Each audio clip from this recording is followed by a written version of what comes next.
Salve, caros espectadores!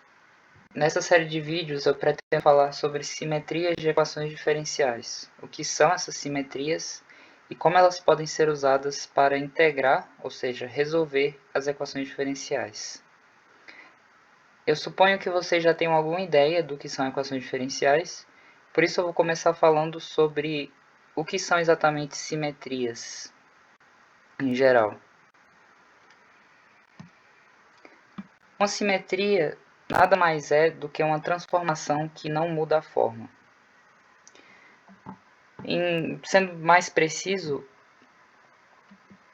uma simetria de um objeto, de uma figura, é uma transformação desse objeto que permuta as partes, ou seja, que troca as partes de lugar, mas sem mudar a forma do todo.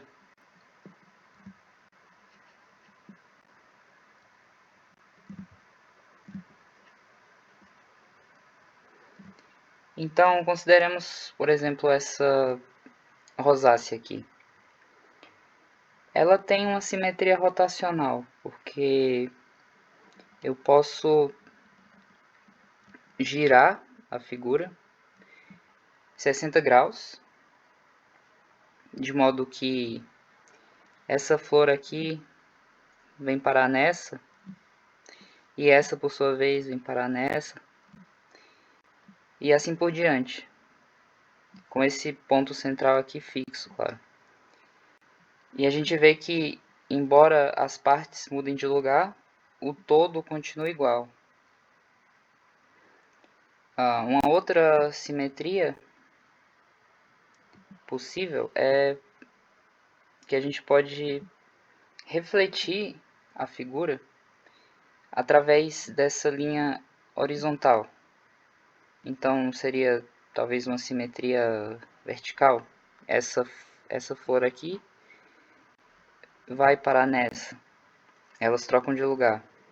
Assim como essa troca de lugar com essa. E aqui as pétalas dessa trocam de lugar. E assim por diante. Simetrias possuem uma característica que elas podem ser compostas e ainda resultam numa simetria. Então, por exemplo, considerando a rotação de 60 graus, eu posso aplicá-la duas vezes, que eu vou obter uma rotação de 120 graus. Ainda vai ser uma simetria. Ou então eu posso aplicar, por exemplo, a reflexão através dessa linha horizontal e depois a rotação de 60 graus. E aí o que isso vai dar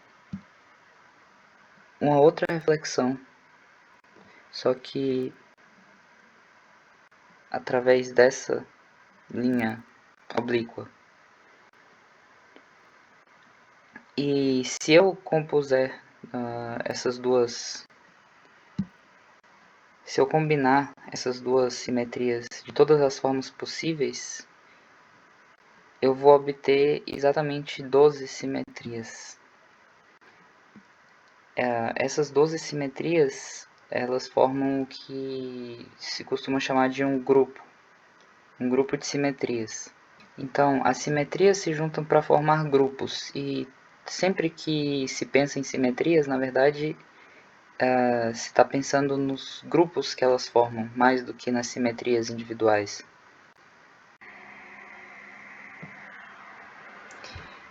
Então, tendo definido o que é uma simetria em geral, consideremos uma equação diferencial bastante elementar como exemplo.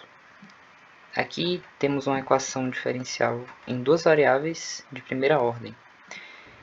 E se vocês me permitem, eu vou reescrever a equação de uma forma, digamos assim, mais simétrica. Quando eu escrevo a equação assim, não tem mais diferença entre variável independente e variável dependente. Agora o que eu posso fazer é multiplicar tudo por y, porque assim eu obtenho y dy mais x dx igual a zero.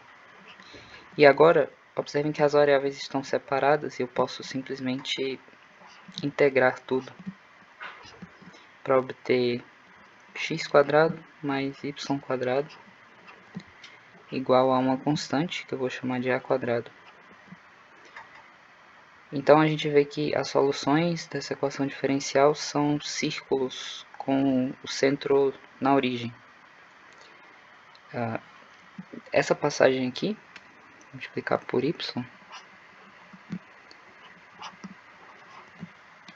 y é o que a gente chama de um fator de integração, porque ele permitiu com que a gente pudesse integrar diretamente a equação, coisa que a gente não podia antes, porque as variáveis estavam misturadas. Então, eu posso desenhar.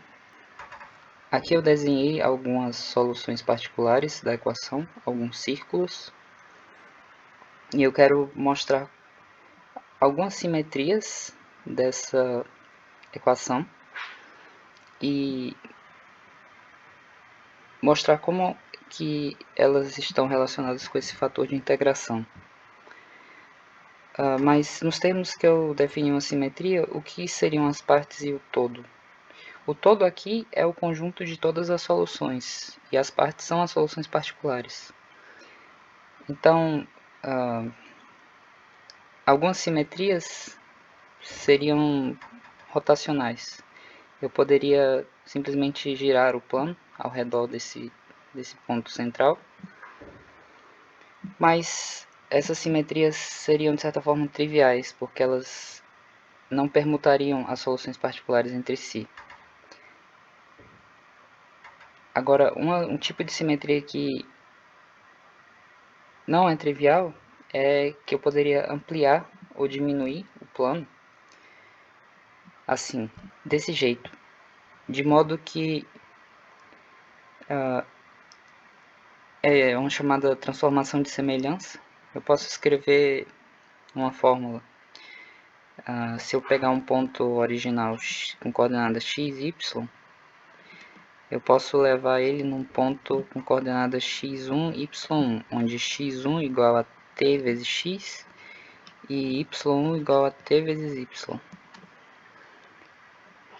Isso aqui é um grupo de simetrias da equação.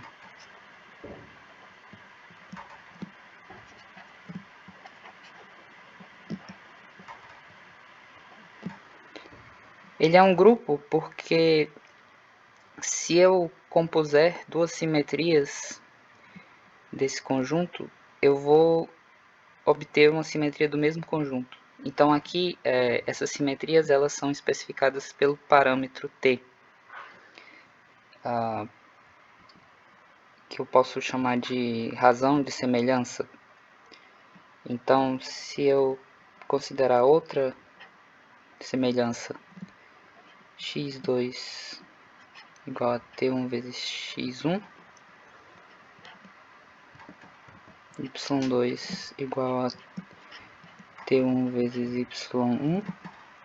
No fim das contas, isso aqui vai ser t vezes t1 x, t vezes t1 y. Então, a composição dessas duas semelhanças com parâmetros t e t1 vai ser também ainda uma semelhança, só que com razão t vezes t1. Então as razões se multiplicam quando a gente compõe as semelhanças.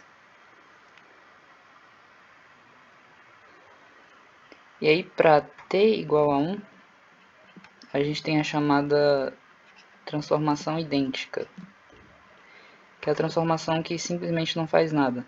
x1 igual a x, y1 igual a y.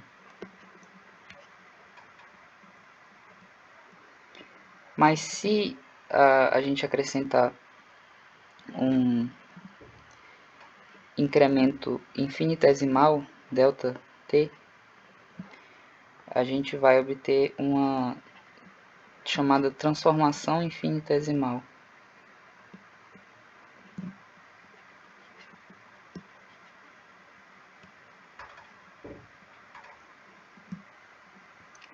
E com essa transformação infinitesimal, a gente pode obter todo o grupo simplesmente compondo essa transformação infinitesimal infinitamente. E essa transformação infinitesimal, ela pode ser representada por um operador diferencial, que isso vai ficar claro nos vídeos seguintes.